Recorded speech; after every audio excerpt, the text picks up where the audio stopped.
You're naive if you think the bodies that you have in front of you are the only ones. If you think that, you don't understand serial murder investigations.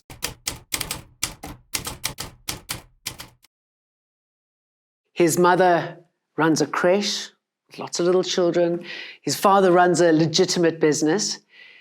And they didn't know. I mean, is this normal? You get people who are raised in the same household, and one becomes a serial murderer and the other one becomes an upstanding citizen. So there's probably some genetic predisposition that certain people have. Some serial murderers have had very normal upbringings. They didn't have this, I suppose what a lot of people think, this abused background, tortured by family. We've had it on time and time again where we used to arrest serial murderers and the family would be objecting, the employer would be objecting, we've got the wrong person, etc., etc. They live this apparently normal lifestyle, or even could this be me one day? Might I develop into a serial murderer because they all looked so normal and did normal things and very often are married and sort of have regular day jobs? Gerard, what makes somebody wake up in the morning, decide they're going to forego their coffee, they're not going to go to the gym, they're going to go out to kill one, possibly two people? What is it? Well, in terms of people like a serial murderers, it's definitely not a sporadic decision. It's been something that's been brewing for years, probably, since they were in early adolescence. The thoughts, the ideas, the sort of developing fantasy, that sort of as they get older, they get really in a position to start to act these things out. In extreme cases, they might act things out on animals, etc. But we mind in South Africa, in most instances, that we don't have that kind of precursor behavior. But we do have them as they get closer to what they want to do. They start with trial runs, almost like testing out their ability to approach a victim, etc. Once you become someone who murders not but one, but two or three people, you're in this tiny sort of percentage of society. It's so extreme and out there that I think that creates a lot of fascination. You can literally stand on a street corner in downtown Johannesburg and stop every lady and say, "I've got a job, are you looking for a job?" Probably 1 in 10 will say yes, and probably 1 in 10 will go with you right there. And I guess you have to at least sound a little bit convincing, but the desperation overwhelms people's better judgment to not go with a stranger.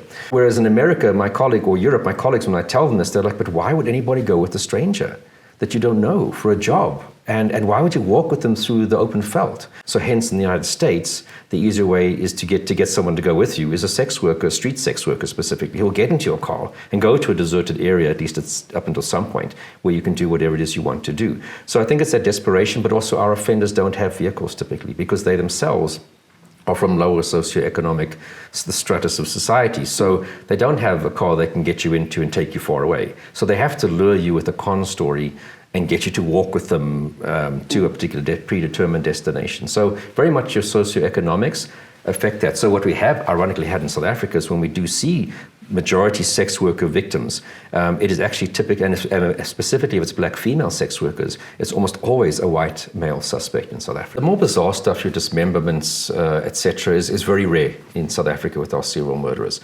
The stock standard serial murderer approaches a woman, offers her a job, she walks with him, and they take a shortcut through the veldt. He then rapes her and strangles her. It's really that personal type of way of killing someone, which would be with your hands or using an item of their clothing to strangle them.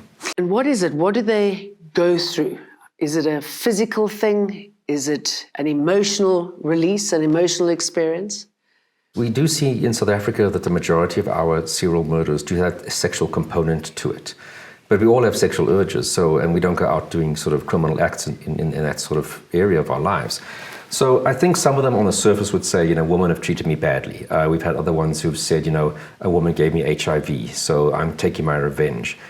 South Africa ranks second, third when it comes to the most prolific serial killers. Why is that? We in South Africa have, one police service. We have training. We're probably the only country that has training, standardized training for serial murder for some of our detectives who we present every year. We have one DNA database, and that kind of gears us towards identifying serials very, very quickly. We give pretty good stats, which also perhaps might make it look like we do have a high number, but make it look like we have a high number way above everybody else. But everybody else isn't keeping those same kind of statistics. So between, say, Russia, America, South Africa, maybe England, it's kind of in the top, definitely, for sure.